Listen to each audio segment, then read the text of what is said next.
오늘도 수요예배 오신 우리 성도님들을 주님의 이름으로 축복합니다. 우리 찬송가 323장으로 하나님께 영광을 드리겠습니다. 찬송가 323장입니다.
오늘 함께 나눌 하나님의 말씀은 마태복음 8장 5절에서 17절까지입니다.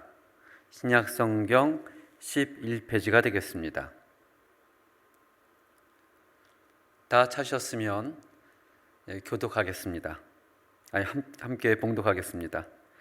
예수님께서 가버나움에 들어가시니 한 백부장이 나아와 간구하여 이르되 주여, 내 하인이 중풍병으로 집에 누워 몹시 괴로워하나이다.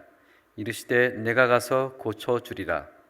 백부장이 대답하여 이르되 주여, 내 집에 들어오심을 나는 감당하지 못하겠사오니 다만 말씀으로만 하옵소서. 그러면 내 하인이 낫겠사옵나이다. 나도 남의 수하에 있는 사람이요 내 아래에 군사가 있으니 이더러 가라 하면 가고 저더러 오라 하면 오고 내 종도로 이것을 하라 하면 하나이다.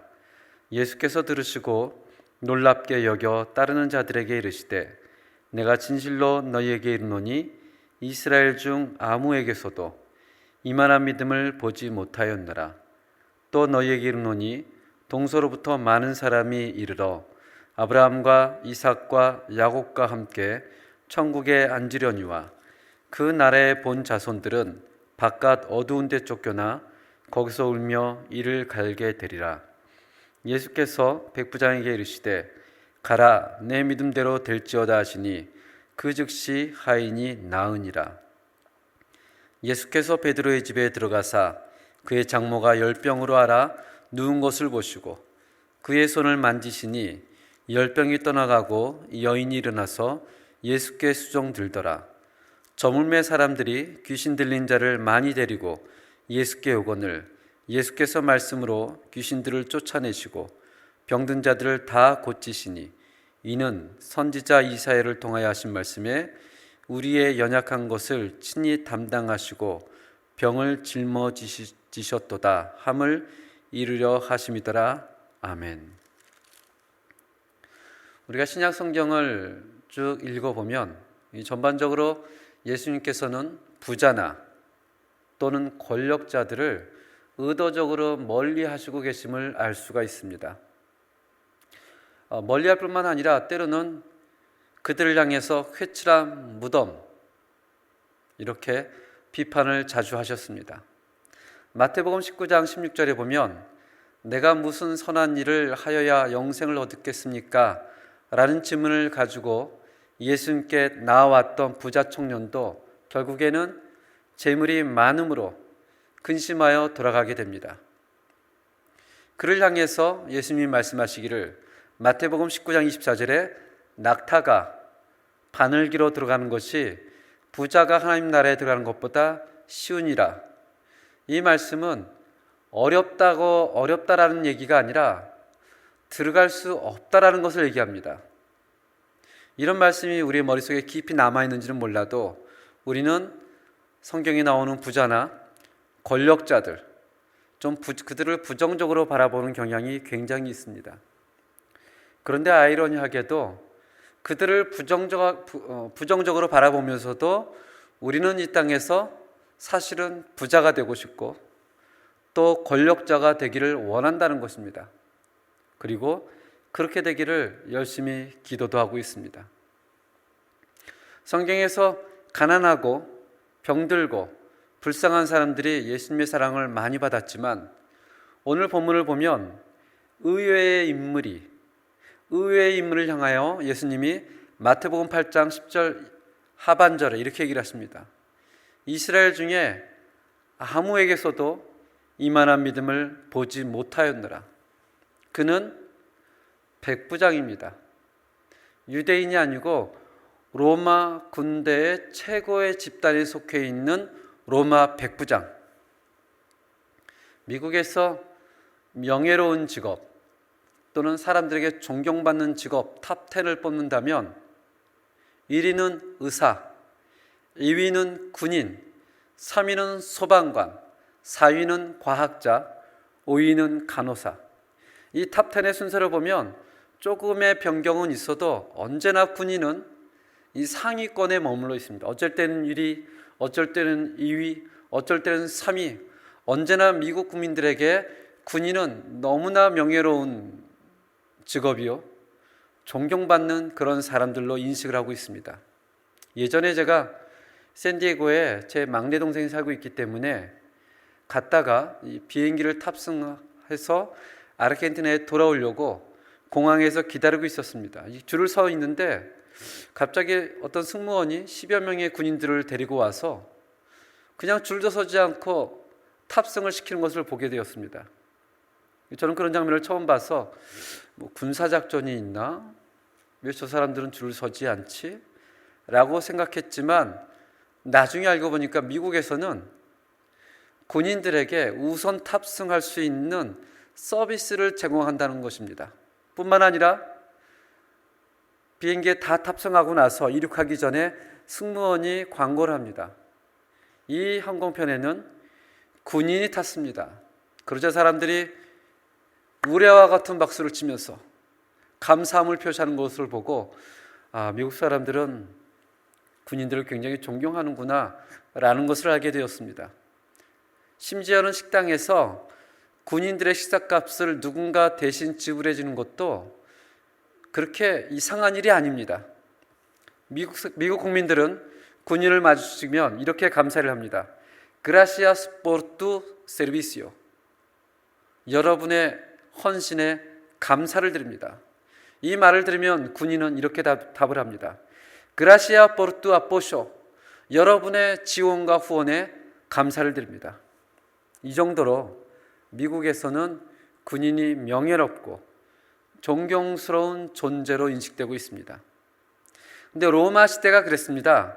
당시 고대 서방 세계에서는 군인들을 시민들로 쓰지 않고 돈을 주고 용병을 통해서 군사력을 강화했습니다.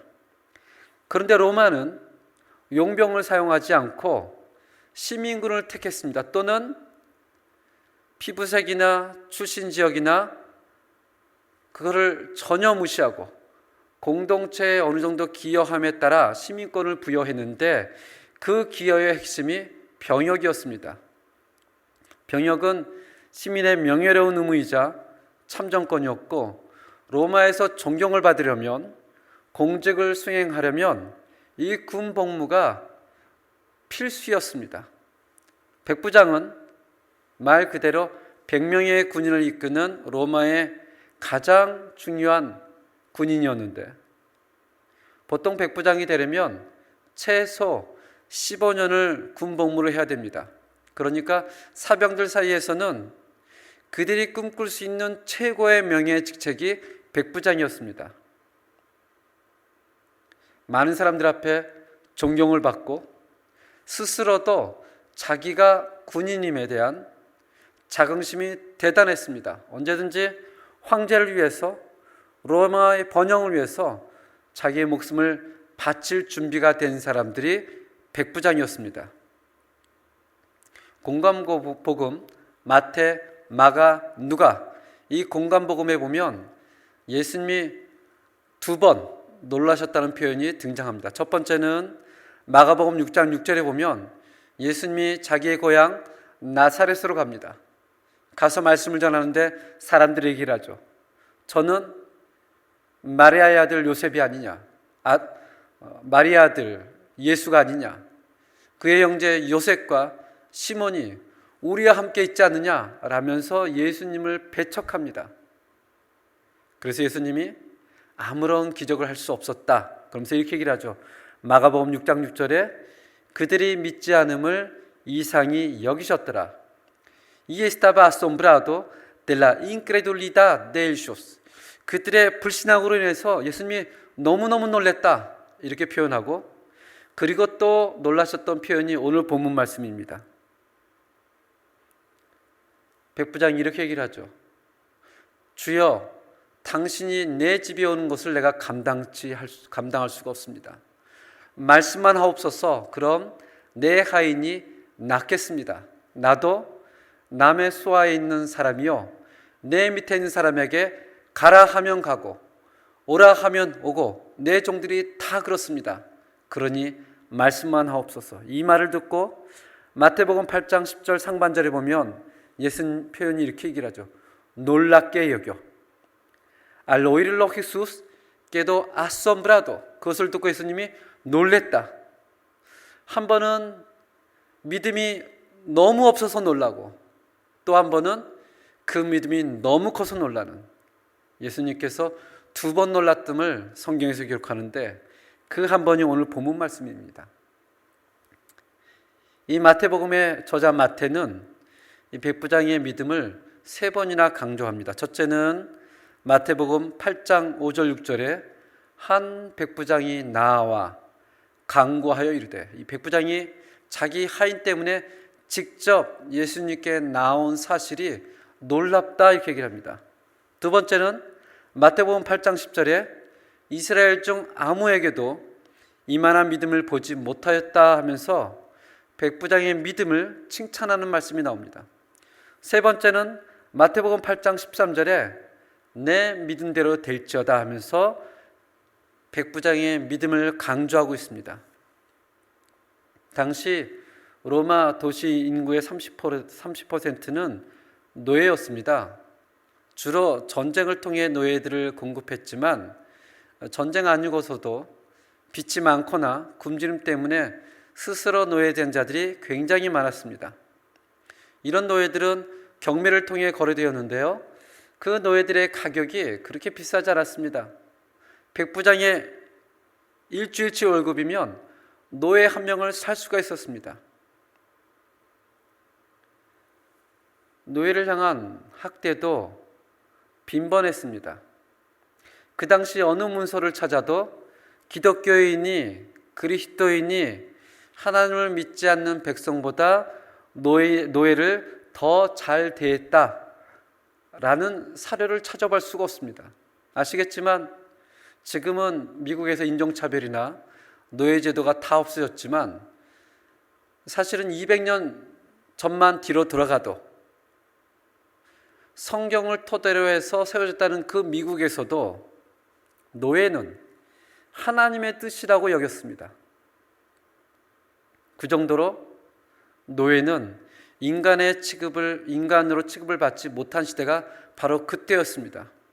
그들이 혹 상처를 받아 아프게 되면 치료를 하지 않았습니다. 왜냐하면 치료하는 비용보다도 노예를 사는 비용이 훨씬 저렴했기 때문입니다.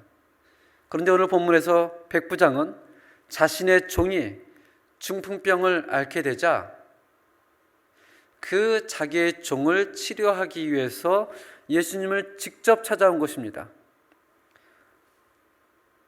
이 찾아온 백부장을 향해서 마태복음 8장 7절에 보면 이렇게 얘기를 하죠. 이르시되 내가 가서 고쳐주리라. 당시 관습에 따르면 유대인인 예수님께서 이방인의 집에 들어가시는 것은 스스로 더럽히는 것입니다. 그런데 오늘 본문 말씀에 내가 가서 고쳐주리라, 이 표현은 마치 이렇게 이해가 되어집니다. 그래, 내가 너희 집에 가서 너희 종을 고쳐줄게. 어떤 미래 서술문으로 이해가 되어집니다. 그러나 꼭 그렇게만 번역되지는 않습니다. 이 말은 미래 서술문보다는 의문문으로 해석할 수 있습니다.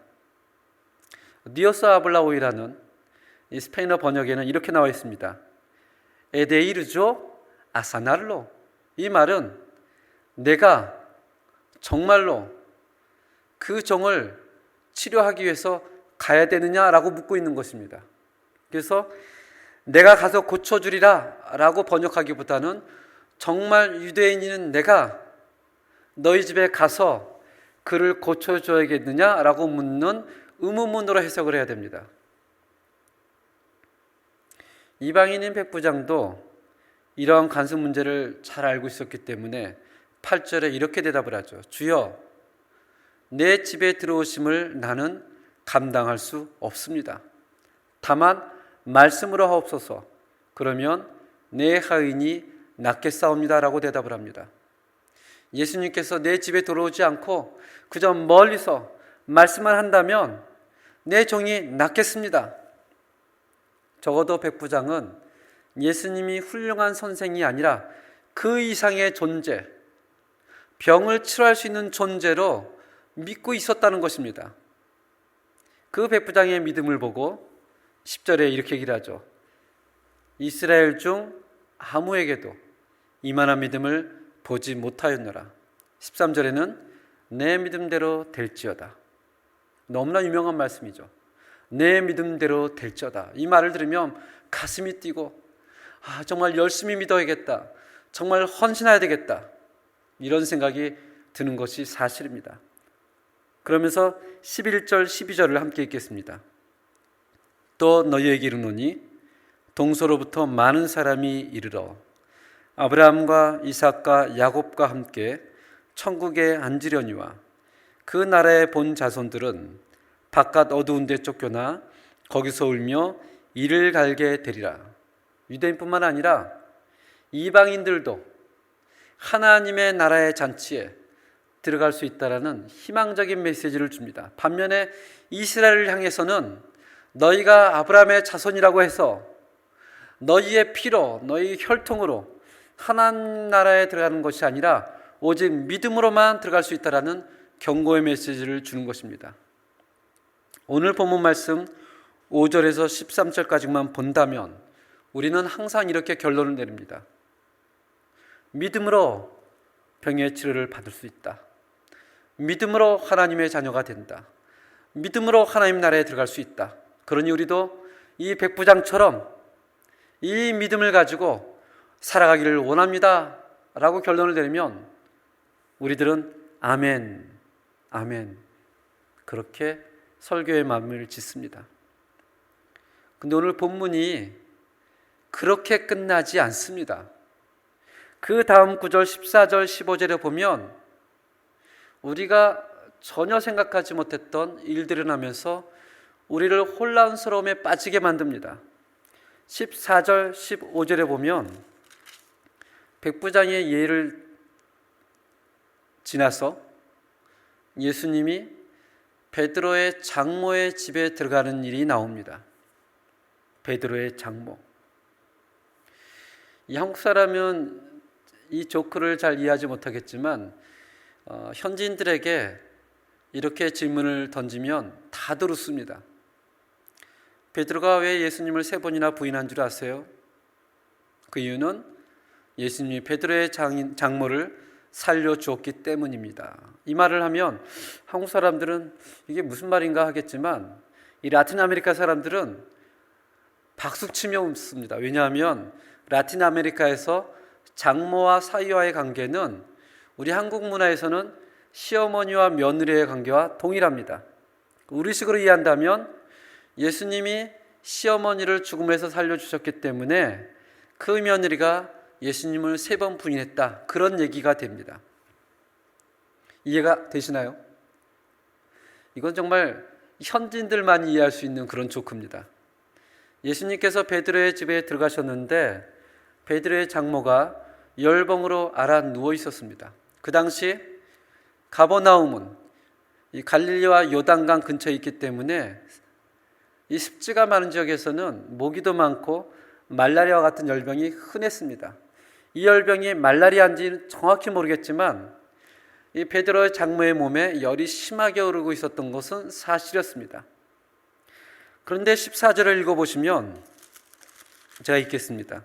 예수께서 베드로의 집에 들어가사 그의 장모가 열병으로 앓아 누운 것을 보시고 그의 손을 만지시니 열병이 떠나가고 이렇게 나옵니다. 예수님과 베드로의 장모가 대화를 나눈 그런 흔적이 전혀 없습니다. 그냥 들어가서 보니까 베드로의 장모가 이미 아파서 침대에 누워 있습니다. 그 장면을 보고 어떻게 해요? 예수님이 그의 손을 만지시니 열병이 떠나갔다. 당시 랍비가 자기 배우자가 아닌 다른 여인의 손을 만지는 것은 사실은 규정이 어긋나는 것이었습니다. 특별히 열병을 앓은 사람, 혹시 전염병일지도 모르는 사람에게 손을 대는 것은 율법에서도 금지되어 있는 것입니다. 또한 베드로의 장모가 백부장처럼 고쳐주시옵소서 라고 요구도 하지 않습니다. 내가 주님을 믿습니다 라고 고백도 하지 않습니다. 그냥 무의식 가운데 누워있는데 예수님이 그녀를 보시고 어떻게 해요? 손을 내밀어 만져주시고 고쳐주십니다. 이 백부장과 베드로의 장모의 이야기를 한번 생각해 보시기 바랍니다. 백부장을 보면 맞아, 그 사람에겐 이러한 믿음이 있었어. 그 사람은 예수님을 찾았어. 그 사람은 고백했어. 이 사람은 그 믿음 때문에 그 하인이 나을 만해. 우리도 이 사람의 믿음을 본받자 라고 우리는 많은 설교를 들어왔지만 이 베드로의 장모를 보면 전혀 그렇지 않습니다. 그녀의 믿음이 어떠했는지 성경은 말하지 않습니다. 그녀가 예수님께 기도했다는 말도 없습니다. 간구했단 말도 없습니다. 그런데 예수님은 그녀의 병을 고쳐주십니다. 왜 그랬을까? 왜 그랬을까? 이 사람은 믿음이 있으니 너무 당연한데, 아니 이 사람은 믿음도 없는데 예수님이 고쳐주셨어요. 혹시 예수님이 베드로와 친했기 때문에 그랬을까? 이 너무나 상반되는 두 가지 이야기를 좀 더 확장해 보면 우리가 저번 주 말고 그 저번 주에 나왔던 마태복음 8장 1절 4절에 나병 환자가 있습니다. 기억하시는지 모르겠습니다.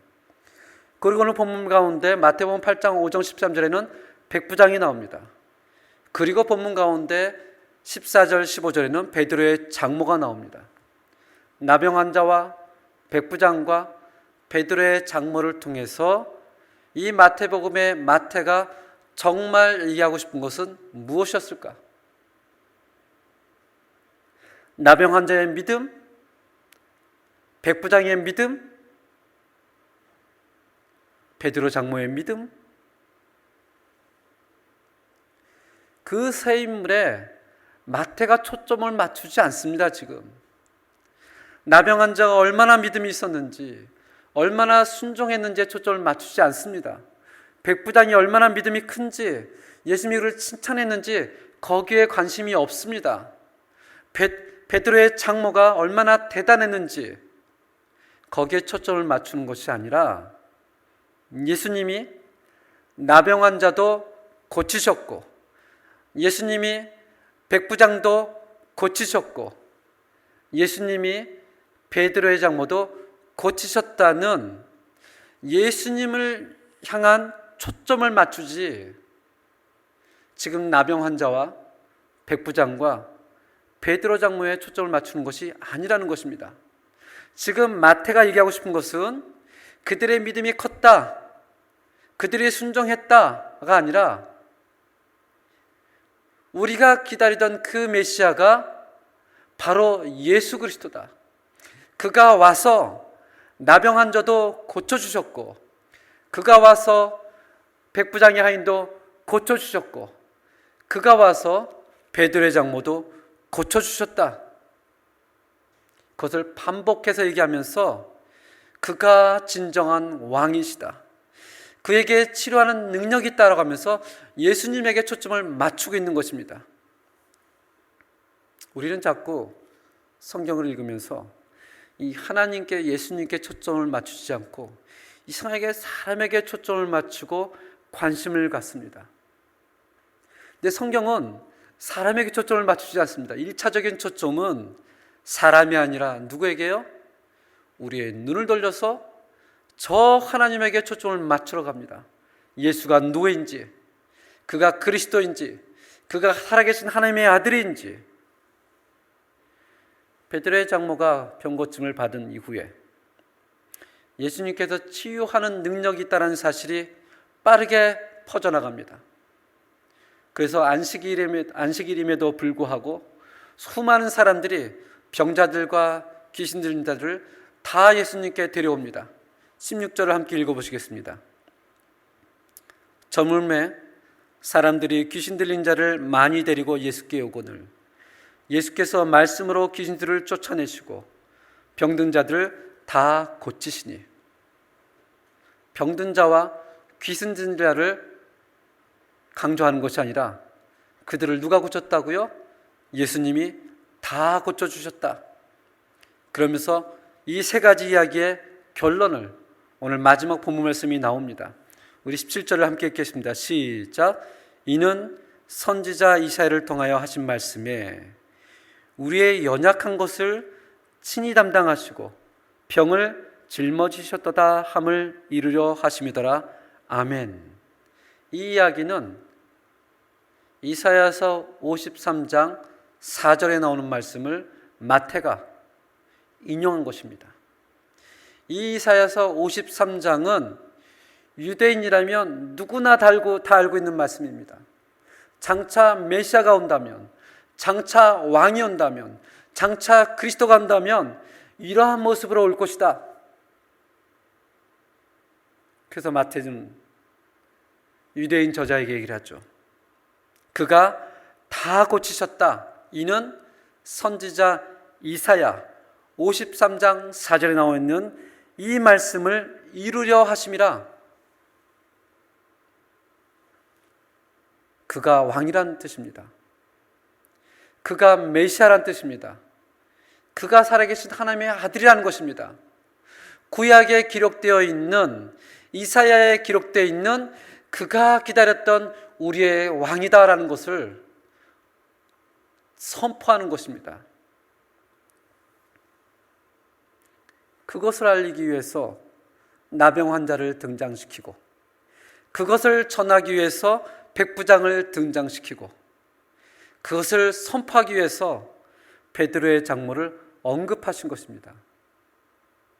오늘도 우리의 모든 죄를 짊어지시고 우리의 아픔을 치유하시며 우리의 왕 되신 예수님을 다시 한번 고백하는 시간을 갖기를 원합니다. 이 시간 그 왕 되신 주님께 우리의 문제와 아픔과 고뇌와 모든 것을 내려놓고, 우리 교회에서도 주님이 왕 되시고 우리 가정에서도 주님이 왕 되시고 살아계신 우리의 자녀들의 삶 가운데서 왕이 되시는 그 주님의 이름을 의지하며 함께 기도하시길 바랍니다. 특별히 한국에서 치료받고 있는 우리 김미희 집사님과 또 우리 송영규 장로님의 딸 되시는 송신혜 사모님과 또 곧 수술 앞두고 있는 우리 김은석 장로님과 9월 28일 수술할 예정인 다빈이를 위해서 기도해 주시기 바랍니다. 우리가 믿는 그 예수님은 왕이신 하나님이시며 치료의 하나님이심을 다시 한번 고백하며 우리 함께 통성으로 기도하겠습니다.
하나님 아버지, 오늘 성경은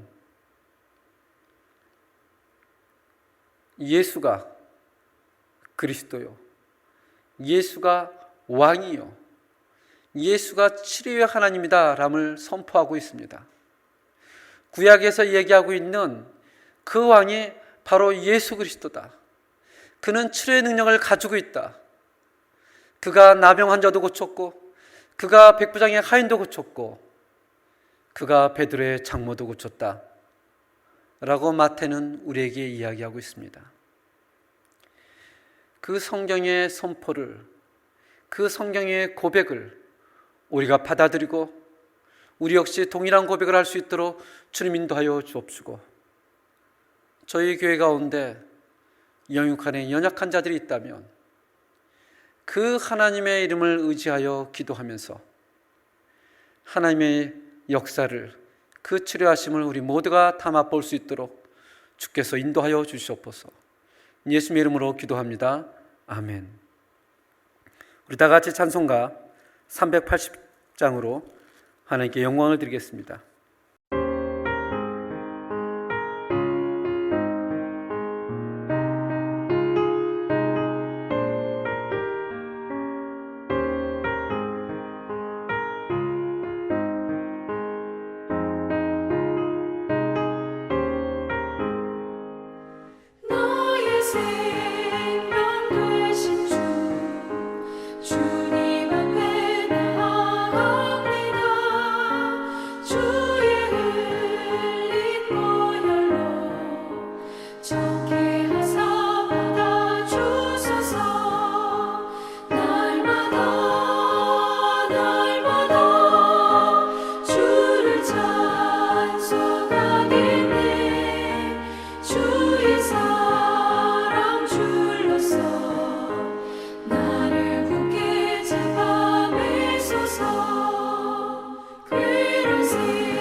세상 살아갈 때에 주를 더욱 사랑합니다. 밝고 빛난 천국에 나의 영혼 들어가겠네. 날마다 주를 찬송하겠네. 주의 사랑 줄로서 나를 굳게 잡아 매소서.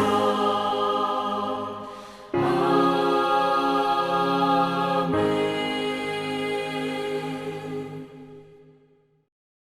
축도함으로 예배를 마치겠습니다. 지금은 우리 주 예수 그리스도의 은혜와 하나님의 놀라운 사랑과 성령님의 교통하심이, 예수는 치료의 하나님이시오, 예수는 왕이요, 예수는 그리스도시요, 예수는 살아계신 하나님의 아들임을 고백하는 모든 성도들 머리 위에 지금부터 영원까지 함께할지어다. 아멘.